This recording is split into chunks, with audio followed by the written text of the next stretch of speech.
Pessoal, então vamos lá.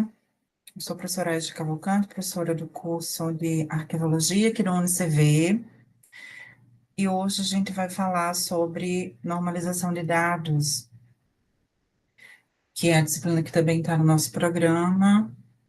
Em alguns lugares, essa disciplina também é chamada de metodologia do trabalho científico, aqui no UniCV tem por nome normalização de dados, e é sobre isso que nós vamos discutir na aula de hoje. Qualquer dúvida que vocês tiverem, vocês podem levantar a mão, abrir o microfone, mandar dúvidas aqui no chat, tá bom? Que a gente vai discutindo. Então, sobre normalização de dados, hoje nós vamos tratar sobre comunicação científica, é um assunto particularmente bem leve, muito tranquilo de ser aprendido e aprendido, mas se tiver alguma dificuldade, alguma questão que vocês tenham, vocês podem levantar e a gente vai tentando elucidar da melhor maneira possível.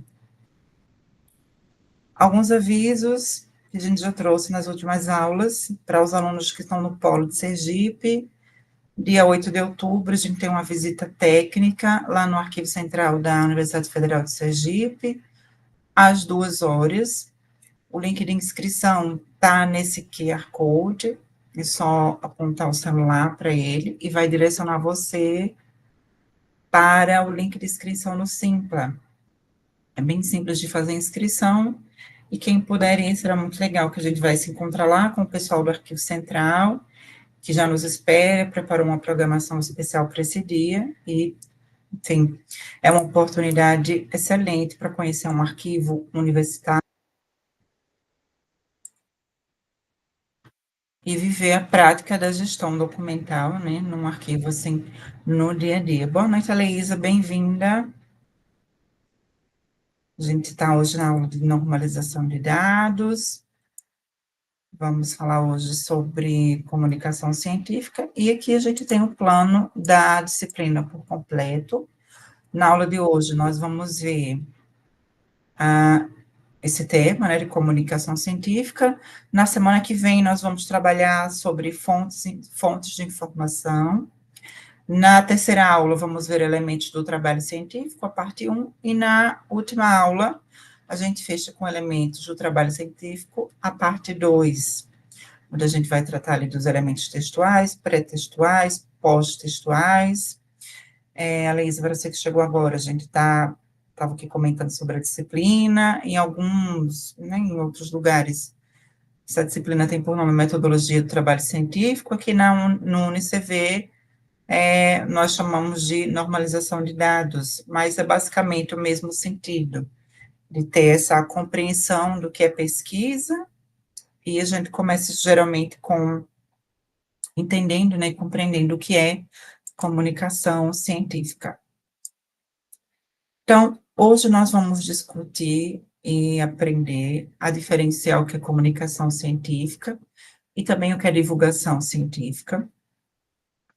Vamos aprender quais são os canais de comunicação científica, qual a intenção, as características e o desafio também da comunicação científica e como funciona esse processo. Mais uma vez, certo, Leísa, sem problema, não tem problema. A aula vai ficar gravada, você pode assistir depois. Eu vou mandar, então, a lista de presença um pouco mais cedo. Vocês podem já preencher.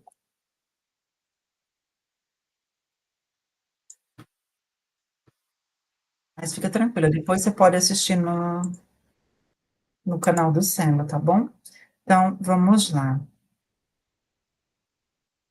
Então, comunicação científica, basicamente, é aquele tipo de comunicação onde ela é realizada entre pesquisadores. Aqui nessa definição, a gente tem que a disseminação de informações especializadas entre os pares.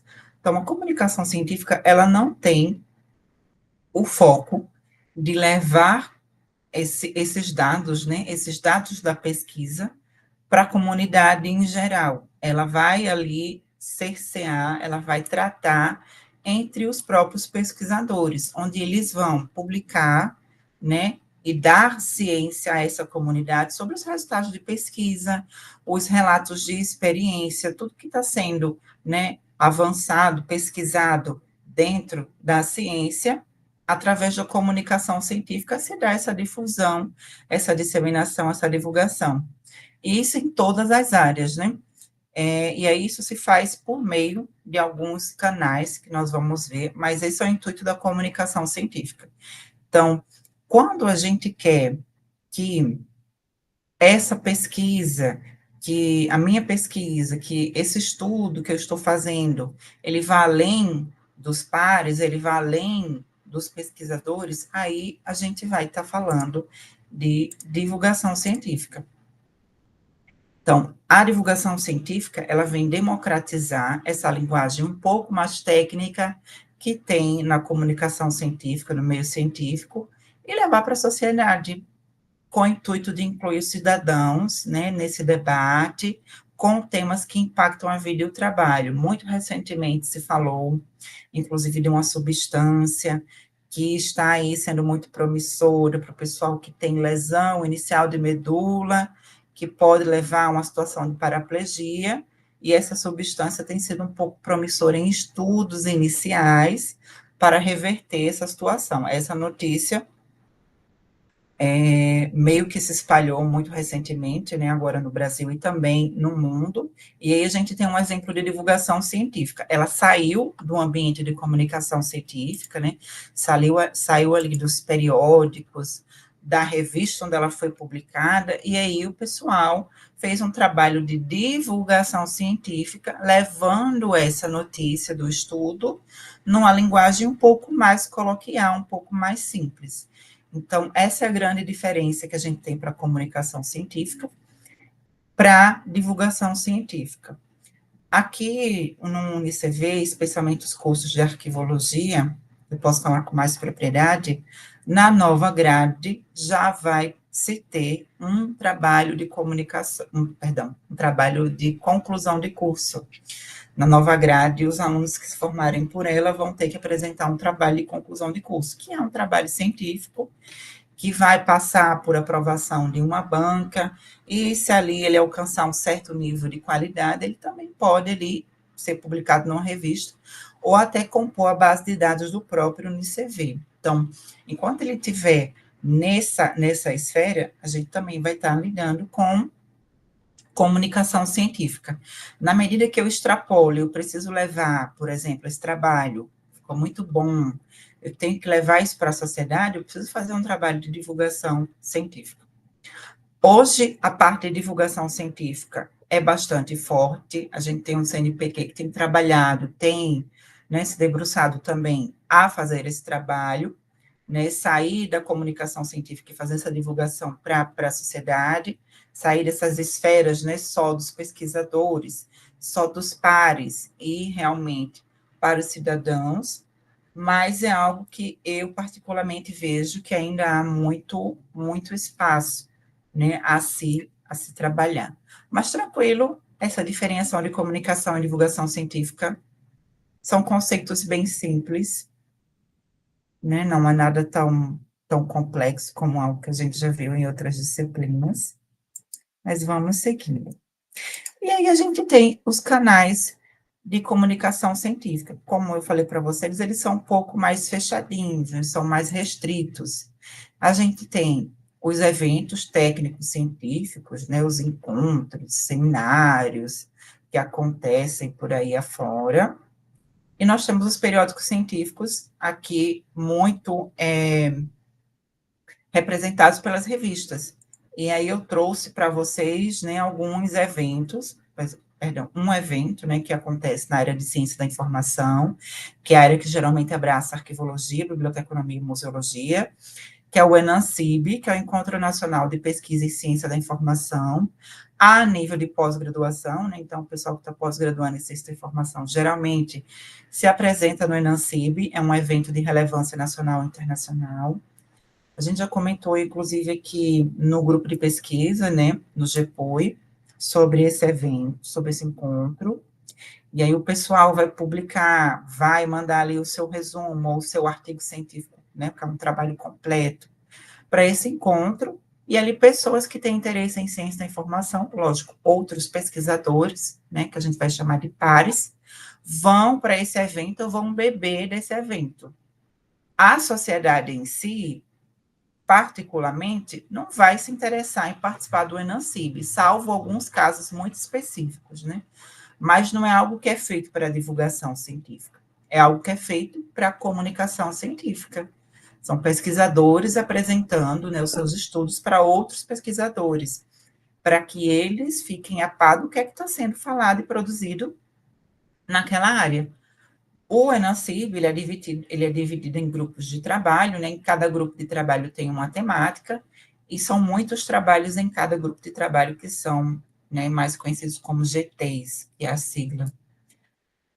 E aí o pessoal, por exemplo, de um grupo de trabalho vai submeter a sua pesquisa, mas vai ficar também atento, né, atenta no dia que esse encontro acontecer ao trabalho de outras pessoas, para que possa também ter esse conhecimento ali entre os pesquisadores, mais uma vez, como já falado, do que é que está sendo pesquisado e produzido naquela temática. Também trouxe aqui para vocês 2 revistas de arquivologia, que aí não é mais evento, né, a gente sai dessa esfera do evento e vai para a linha dos periódicos, que aqui são revistas online, né? A gente tem a Arqueon Online, que é da Universidade Federal da Paraíba, e tem a Ágora Arquivologia em Debate, que agora já me fugiu a memória de onde ela é, mas é do Sul. Se eu não me engano, é da Federal de Santa Catarina, mas agora eu não posso ter certeza. Então, a gente tem esses 2 periódicos que publicam artigos e resumos, né? Publicações científicas na área de arquivologia, são periódicos bastante relevantes para a nossa área, inclusive. A gente tem alguns periódicos bastante renomados em ciência da informação que terminam publicando sobre arquivologia, tem a revista Informação e Informação, a revista Informação e Sociedade, mas também a gente tem esses periódicos que são específicos para arquivologia, né, ao meu ver, até um pouco mais interessantes, e para vocês que estão estudando ou se debruçam sobre arquivologia, é interessante dar uma olhada nessas revistas e ver o que é que está sendo publicado, né, aos alunos que também vão participar com o trabalho de conclusão de curso na nova grade, é uma chance também de verificar como é que se materializa um trabalho, né, científico completo, um artigo científico completo, que é o que vai ser cobrado também aqui no UniCV como trabalho de conclusão de curso. Então, como canais de comunicação científica, temos aí os eventos, podem ser os encontros, congressos, seminários, ou os periódicos, que são essas publicações especializadas. Tem um número significativo de interessados, né, para os eventos, participantes, para as revistas, periódicos, leitores, mas, mais uma vez, tem essa limitação de acesso, porque é focado para os próprios pares. A sociedade pode participar se quiser? Pode ler se quiser? Pode, só acessar a revista. Mas é muito incomum. Então, é necessário, geralmente, fazer um trabalho de divulgação científica, né? Para que também a sociedade também tenha acesso a essas informações de uma forma um pouco mais palatável e compreensível. Vanessa, boa noite, seja bem-vinda. Vamos seguindo. Então, qual seria a intenção da comunicação científica, né? Basicamente, provocar esse debate entre especialistas nesse processo natural de produção e legitimação do conhecimento científico. Boa noite, Vanessa, bem-vinda. Então, são ali os pesquisadores, né, provocando esse debate através dessas publicações, desses encontros, desses seminários, à medida, né, que eles vão publicando, eles vão debatendo, e ali legitimando também o conhecimento científico. Um ponto relevante, que acredito que a gente vai falar também um pouco mais à frente, é que tanto esses encontros, né, a maioria dos encontros e os periódicos, se eu submeto um trabalho para um evento desse porte, né, para um evento que vai ser realizada ali uma comunicação científica, Esse trabalho ele é revisado, que a gente chama de revisão por pares. Então, outros autores, antes do trabalho ser aceito, eles vão avaliar o meu trabalho, né, por exemplo, um artigo científico, vou enviá-lo, e aí outros pesquisadores, que geralmente não se sabe quem são, quem vai fazer essa avaliação, né, que a gente chama também de avaliação às cegas. Às vezes essa avaliação é nominada, né, eu sei quem vai avaliar o meu trabalho, mas geralmente não é assim. Faz uma avaliação às cegas e esses outros autores, esses outros pesquisadores vão ler o meu trabalho e ver se tem ali se eu cumprir, né, com rigor, com método científico, se é um trabalho relevante e vão estabelecer um parecer. Este parecer, ele pode ser tanto para recusar o trabalho, não é impossível, tá? Um trabalho, ele pode ser um trabalho científico, ele pode ser recusado, tanto na revista, periódico, né, quanto também pode ser recusado no evento. Boa noite, Shelene. Shelene, não sei se falei certo. Vou pedir só para você fechar seu microfone, viu, Shelene?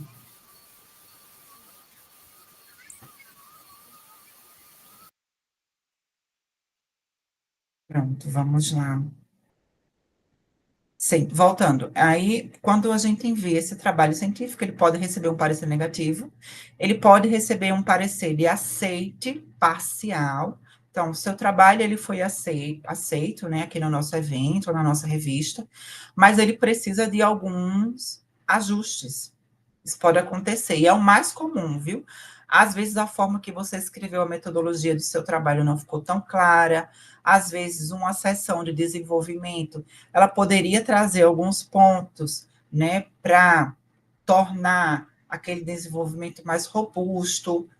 Às vezes também os pareceristas podem perguntar que você está tratando de um certo tema e por que você não citou o autor tal, que ele é referência nesse tema, porque ele não está fazendo parte, né, do corpo do seu artigo.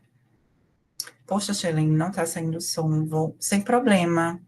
A aula depois vai ficar gravada no canal do Cela. Vou escrever, já que ela não pode.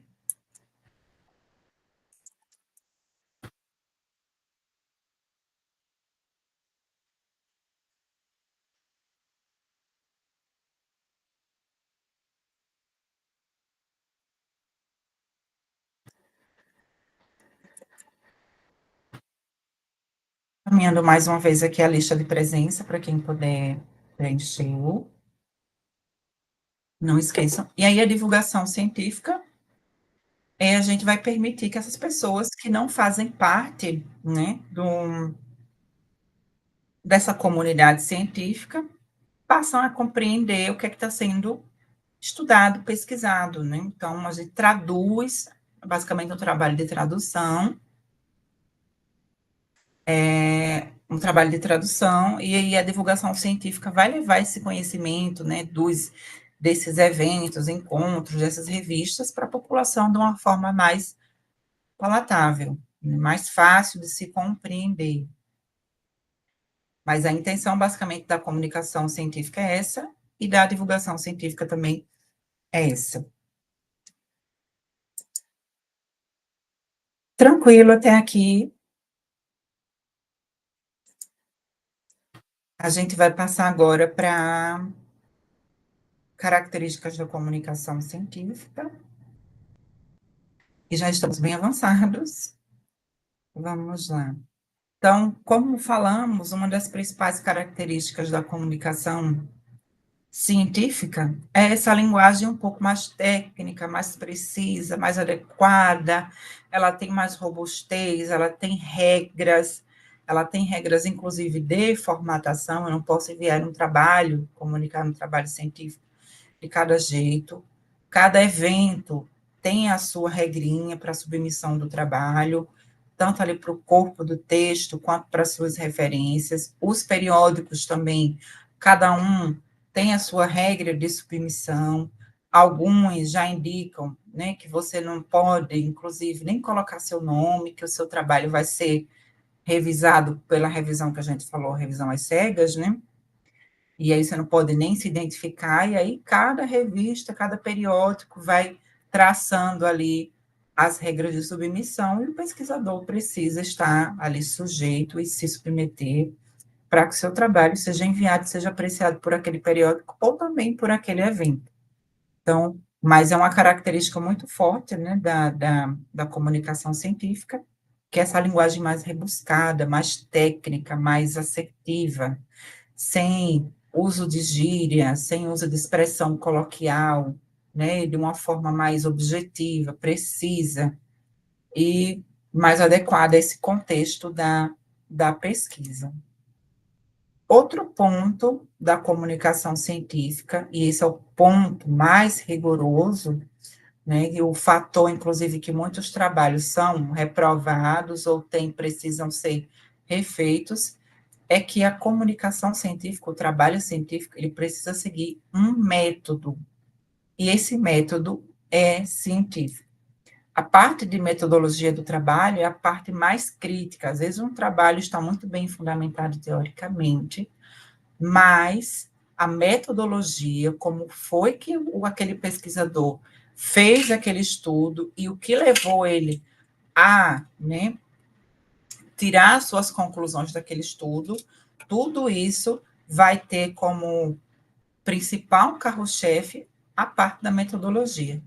A metodologia, o método científico, ele precisa ser replicado. Então, na hora que o pesquisador expõe isso, ele precisa expor de uma maneira tal, de uma clareza tal, que eu, né, consiga, se eu quiser, né, tiver, logicamente, os recursos, a depender do estudo, mas se eu quiser e tiver os recursos, eu consiga replicar aquele método para aferir realmente se aquele pesquisador chegou naqueles resultados, né, de fato, e inclusive poder refutar aquele trabalho, né, seguiu-se um método tal, e aí deu um resultado, e a partir desse resultado, o pesquisador chegou a uma conclusão, eu posso, no momento da minha leitura, inferir que aquela conclusão não é a mais adequada. Para que eu possa refutar aquele trabalho, eu preciso reaplicar aquele método.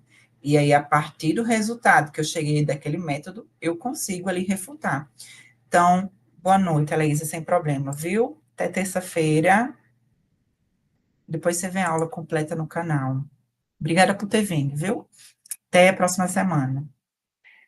Então, eu preciso seguir esse método com bastante rigor, né? Então, trabalho científico, os trabalhos que estão envolvidos em comunicação científica têm esse ponto muito forte. Então, temos o ponto da linguagem técnica, que é muito presente, ele é muito marcado na comunicação científica, e temos a questão da metodologia, que é o ponto, para mim, mais crítico de todo o trabalho. É muito comum que alunos que começam, né, na pesquisa, sejam em projetos de iniciação científica, ou fazendo seu TCC, né, seu primeiro trabalho científico, pequem bastante na metodologia. Então, precisa ali ter a figura de um professor que esteja ali orientando, para explicar o aluno, orientá-lo, e dar a robustez necessária para aquele trabalho, em especial na metodologia. Tranquilo? Então, temos esses dois pontos aqui da comunicação científica, de características, né? Primeiro ponto, que é a linguagem técnica, e o segundo ponto, que é a questão do método científico. Outro ponto também muito característico da comunicação científica é o ponto da transparência. Então, é preciso dar clareza, né, dar publicidade ao trabalho que foi realizado, porque não faz sentido eu realizar uma pesquisa, não divulgá-la em lugar nenhum. Então, para isso que existem os eventos, né, os periódicos também, que são as revistas, para que esse trabalho ele seja publicado, publicizado, e que, né, os pares, os outros pesquisadores, eles consigam ali ver aquele trabalho, fazer a leitura daquele trabalho, fazer os apontamentos, discutir, utilizar aquele trabalho, inclusive, como referência futura, refutar, inclusive, o próprio trabalho, e assim a ciência de qualquer campo vai crescendo, né? Na arquivologia, em particular, que é Bom, da parte, né, um pouco mais científica, um pouco mais recente, né, as revistas de arquivologia, inclusive no Brasil, são os periódicos, né, de arquivologia ou revistas, são bem mais recentes, então há ainda um trabalho que precisa avançar a nível de pesquisa. A gente sabe que a área da arquivologia, ela nasceu muito técnica, né, os primeiros marcos da arquivologia, inclusive, são manuais técnicos, até a gente tem um marco que é o Manual dos Arquivistas Holandeses, lá de 1800, do século XIX, né, 1800, que é basicamente um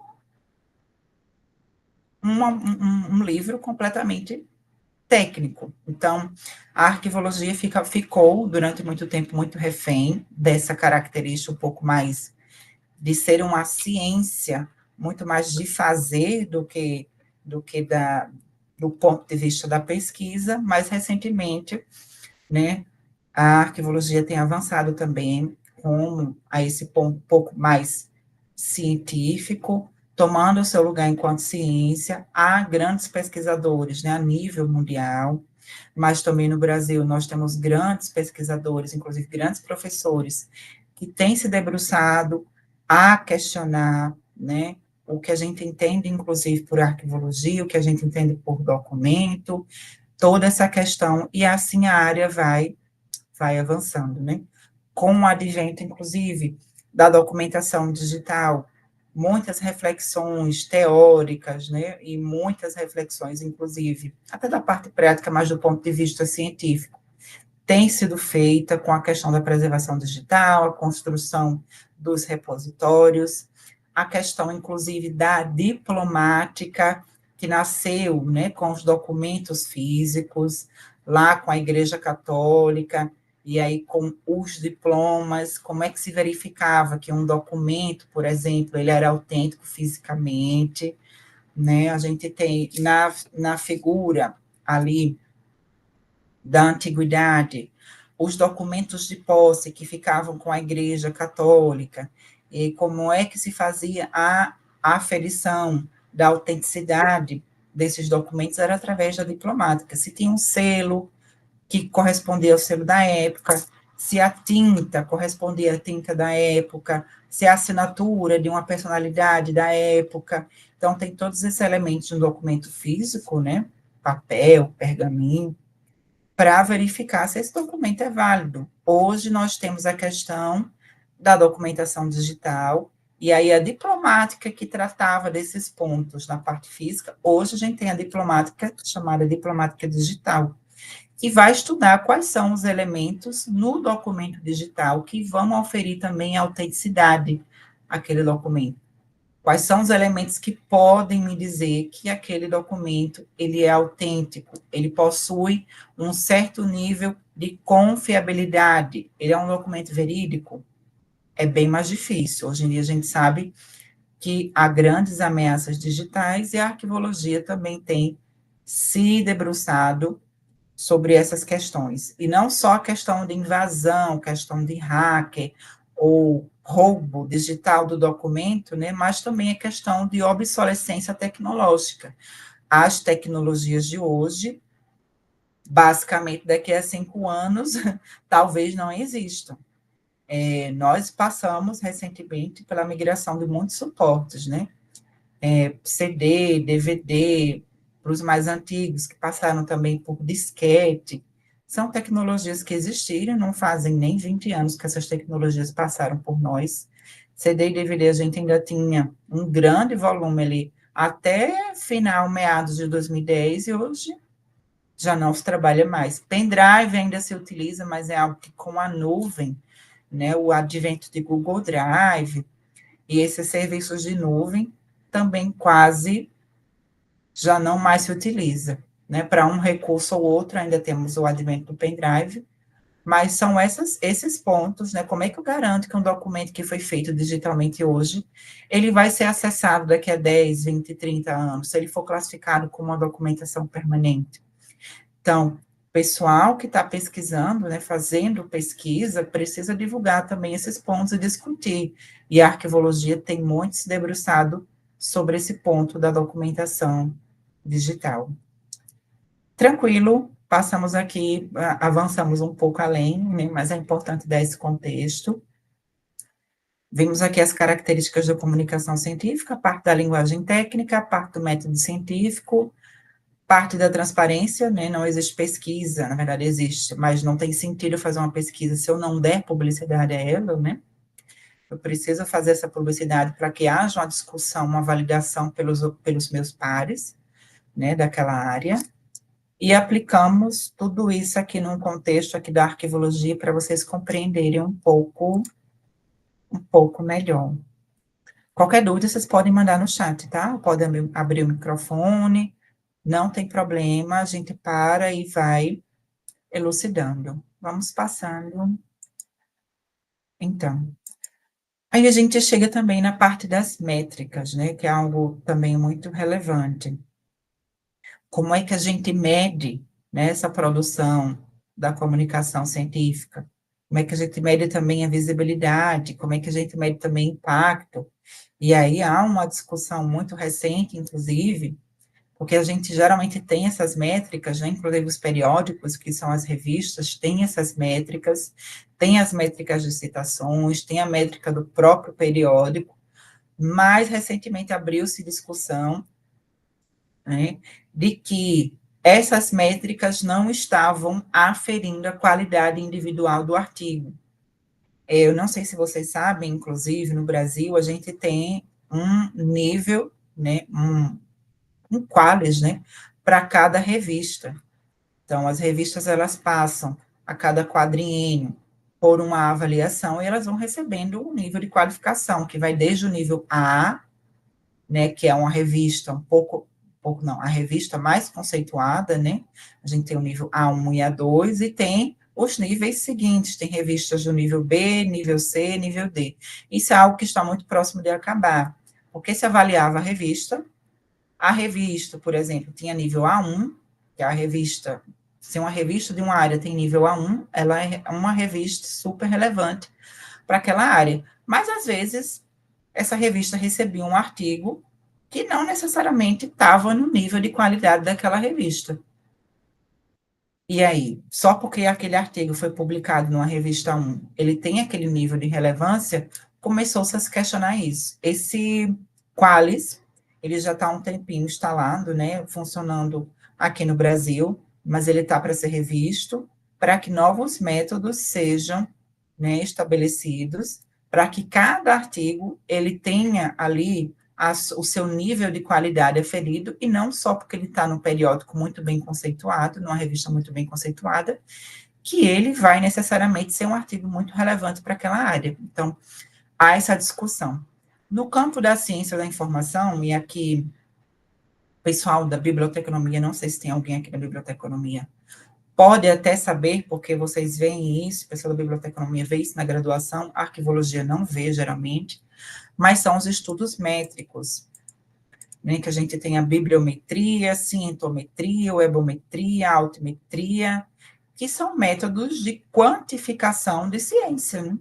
Cada um com a sua característica.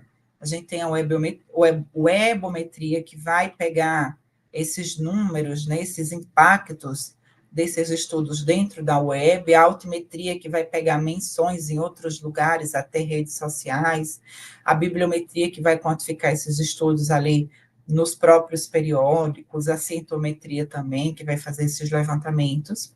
É um tema que, inclusive, está em alta na ciência da informação, essa parte dos estudos métricos. Há pesquisadores que têm se debruçado a fazer esses levantamentos científicos, né, mas também são pontos relevantes, inclusive para o pessoal que for fazer trabalho de conclusão de curso, nada que impeça que o trabalho de conclusão de curso seja um estudo métrico, sobre algum assunto, por exemplo, da arquivologia. Você faz ali uma bibliometria, uma cientometria, uma webometria, uma altimetria sobre um assunto específico, né, ou sobre uma publicação específica, e verifica o impacto daquele tema, daquela publicação, né, ao decorrer do tempo. São trabalhos que têm tido bastante relevância ultimamente, né, o pessoal tem se debruçado bastante sobre estudos métricos, e possa ser que vocês se interessem depois. Então, se vocês quiserem, dê uma pesquisadinha nesses temas, né, nessas nomenclaturas e verifiquem depois como é que funciona cada um. Mas são pontos bem relevantes para a gente estar também de olho. Como eu falei, o pessoal da biblioteconomia está um pouco mais habituado, né, mas nada impede também que o pessoal da arquivologia também se debruce sobre esses estudos. Aí nós partimos para os desafios da comunicação científica. Como nós falamos, né, um dos principais desafios, inclusive, é essa linguagem técnica e complexa, que pode dificultar a compreensão por parte do público leigo se ele for acessar por algum acaso, né? Então, por isso a relevância, inclusive, da divulgação científica. Então, a divulgação científica precisa apoiar a comunicação científica. Enquanto a comunicação científica está trabalhando ali com essa linguagem mais crua, né, com mais técnica, mais objetiva, né, com os pesquisadores entre pares, a divulgação precisa apanhar todas essas informações e transformar numa linguagem acessível para que a sociedade consiga compreender, consiga acessar e consiga também, né, usufruir do que está sendo pesquisado. Se faz pesquisa, inclusive, para ter impacto um impacto social, né? Geralmente se faz pesquisa também para isso. Então, a divulgação científica vem para auxiliar a traduzir o que está sendo comunicado ali nos periódicos, nos eventos científicos. Um ponto também que é de desafio é a questão da falta de acesso a periódicos, inclusive para pesquisadores, né? E o ponto da barreira do idioma. Eu vou tentar traduzir isso aqui para vocês. Alguns periódicos ou indexadores de periódicos não são gratuitos. No Brasil, felizmente, né, boa parte dos periódicos científicos que estão nas universidades são de disponibilização gratuita, o que é muito bom. Mas a gente tem alguns periódicos internacionais e plataformas que indexam, né, publicações que não são gratuitas, elas são pagas. Então, para um pesquisador que não tem ali um certo recurso, fica meio difícil, inclusive, dele acessar, por exemplo, um estudo mais recente da área que ele está trabalhando. Então, a parte financeira também é um desafio grande da parte da pesquisa científica e da comunicação científica. Então, como é que eu vou avançar, né, na pesquisa se eu estou trabalhando na área X? Como é que eu vou avançar na minha pesquisa se eu não tenho acesso ao que está sendo publicado de forma mais recente? Esse é um ponto bastante crítico. Outro ponto também, Jéssica, nossa. Boa noite, Jéssica, seja bem-vinda. Outro ponto também, desafio da comunicação científica, é a barreira do idioma. A gente também tem grandes pesquisas que são feitas e publicadas a nível internacional, que são publicadas em inglês. E nem todo pesquisador, em especial os pesquisadores brasileiros, conseguem vencer essa barreira do idioma, né? E, inclusive, o inglês é um dos principais idiomas para a comunicação científica. É a forma que os pesquisadores do mundo inteiro têm de se fazer compreender, né? Quando tem um estudo muito relevante, geralmente ele vai ser publicado na língua inglesa. Os próprios trabalhos a nível de Brasil, com o advento da ABNT, né, geralmente o resumo de qualquer trabalho científico brasileiro ele precisa ser publicado também em língua estrangeira, para caso um pesquisa, e geralmente em inglês, né, mas tem os casos também de espanhol. No caso de um pesquisador internacional estiver pesquisando sobre aquela temática, ele vai conseguir achar o trabalho, né, mesmo não tendo o teor completo do trabalho em inglês, através do resumo, se interessar, ele pode tentar ali, fazer uma tradução ali com o Google Tradutor, ou com outra ferramenta, ou pedir para algum colega traduzir, mas a gente também tem essa barreira do idioma, né? Os grandes estudos a nível internacional estão em inglês, e o pesquisador, se não tiver o domínio daquela língua, pelo menos para leitura, também não vai conseguir estar a par do que está sendo produzido na sua área. Vou mandar mais uma vez a lista de presença aqui no chat, para quem chegou.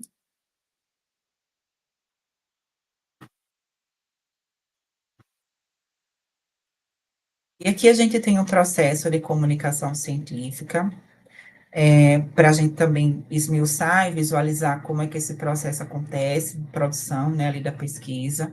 Então, se começa com o início, no meio, durante a pesquisa, a gente pode pegar os resultados que são ali parciais e tentar ali discutir em colóquios, realizar discussões também com pares, de uma forma muito inicial. Com o fim da pesquisa, a gente pode enviar, né, e fazer esse envio, fazer um relato numa conferência, ou numa conferência, ali seja impressa ou eletrônica, e depois enviar realmente para um periódico ou para um encontro ali um pouco mais robusto, onde ele vai ser revisto por pares, né? Depois dessa revisão, terá ali a notificação de aceitação ou não, mais uma vez lembrando que o trabalho, né, um artigo, um trabalho científico, ele pode ser rejeitado no momento da submissão. O pessoal que está fazendo a revisão ali daquele trabalho, ele pode, sim, recusar aquele trabalho, mas no caso de aceite, vai para a publicação, que ela pode ser impressa ou eletrônica, vai para os sumários, né, sumários correntes impressos ou eletrônicos, vão para os artigos ali nas bases de dados, vão para as bases de índice e resumos e começam a ser citados, né? E assim a ciência, ela vai se evoluindo. Publico meu trabalho, ele vai sendo indexado, vai sendo encontrado, as pessoas vão lendo, vão referenciando, e a pesquisa, a ciência, aquele campo específico, ele vai evoluindo, né? Com a minha humilde contribuição, daqui a pouco tem um impacto que você nem imagina. E há, claro, né, estudos que já nascem com um impacto muito relevante. É o caso dos estudos na área de saúde, que tem um grande impacto na medida que algo é descoberto, né? A gente tem grandes temáticas agora, como a gente falou agora, da substância, né, que está agora de início, para auxiliar o pessoal que está com lesão medular e tem paraplegia, né, que é um início de uma grande descoberta na área da saúde, e isso foi antes de sair, né, em Instagram, em Facebook, nos portais, nos jornais que a gente conhece, e isso foi discutido e muito provavelmente publicado ou em alguma revista científica da área da saúde ou em algum evento. Então, antes de sair para a gente, na forma de divulgação científica, ele foi comunicado cientificamente, né, no processo de comunicação científica, em algum desses canais, seja um evento, seja um periódico, mas ele com certeza deve ter a publicação, até para garantir, inclusive, a questão da autoria, né? Você precisa garantir, resguardar essa questão também dos direitos autorais. Então, a publicação também nesse processo de comunicação científica, em um evento periódico, também te resguarda, e também tem a relevância para o pesquisador quanto a isso, mas, no mais, esse é o processo. Então, a gente vai praticar agora, tá? Para ver se vocês conseguiram compreender. Então, a gente falou aqui sobre a revisão por pares, que é quando a gente envia o trabalho para a revista ou para o encontro, né? Para o evento que vai ocorrer, e ele é revisado por alguns pesquisadores. Então, qual é o principal objetivo dessa revisão? Letra A, aumentar o fator de impacto da revista. Letra B, validar e melhorar a qualidade científica da revista. Letra C, garantir acesso aberto ao artigo. Ou letra D, elevar o número de downloads. Qual dessas alternativas vocês acham que é a resposta?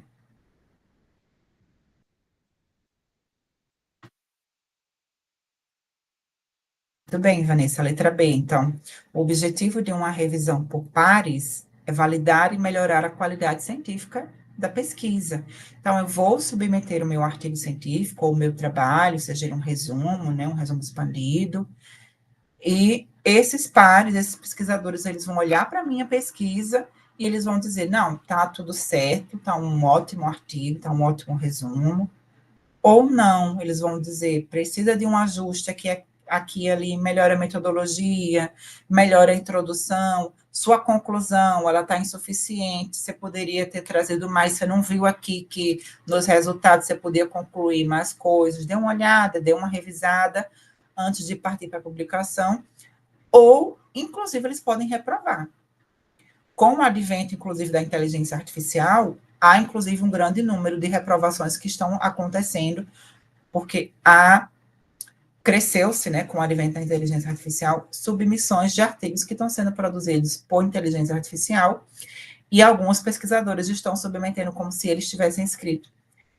E, né, o pessoal que faz revisão por pares, geralmente tem uma visão um pouco mais aguçada, já sabe quando o conteúdo é produzido por inteligência artificial, e, infelizmente, alguns trabalhos também têm sido reprovados, né, já se tem notícia desses pontos. Vamos lá para mais uma. Então, a gente viu que é comunicação científica, viu que era divulgação científica, né? Qual era a diferença de uma para outra. E, então, qual enunciado desses 4 aqui vai expressar o objetivo central da comunicação científica? Letra A, comunicação científica, ela vai ter como objetivo promover o nome dos atores da instituição. Letra B, validar, registrar e difundir resultados de pesquisa, de modo que possam ser verificados, reutilizados e avançar o campo. Letra C, aumentar seguidores na rede social do laboratório. Ou D, garantir financiamento para novos projetos. A, B, C ou D? Qual que vocês acham que é o objetivo central da comunicação científica?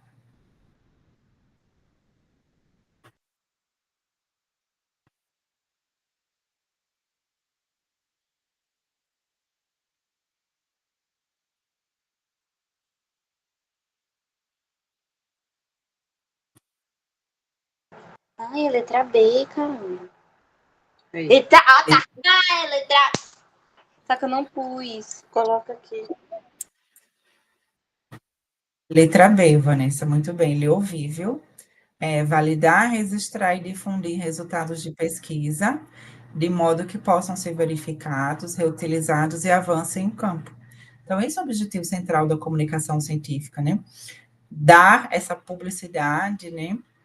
Ter essa validação ali dos meus pares, e dessa publicidade para os meus pares, né? Para os pesquisadores ali da mesma área, do que eu estou fazendo, né? Da pesquisa que eu estou fazendo, do resultado que eu alcancei, e assim o campo vai avançando. Cada campo, né, vai ali avançando com esses resultados. Bom, era isso para a aula de hoje sobre comunicação científica. Na terça-feira, nós nos encontramos novamente para falar de fontes de informação. Essas foram as referências aqui da aula. Mais uma vez, ressaltando que a aula vai ficar gravada no canal do Stella. E muito obrigada pela companhia de vocês. Espero ver vocês novamente na próxima terça-feira.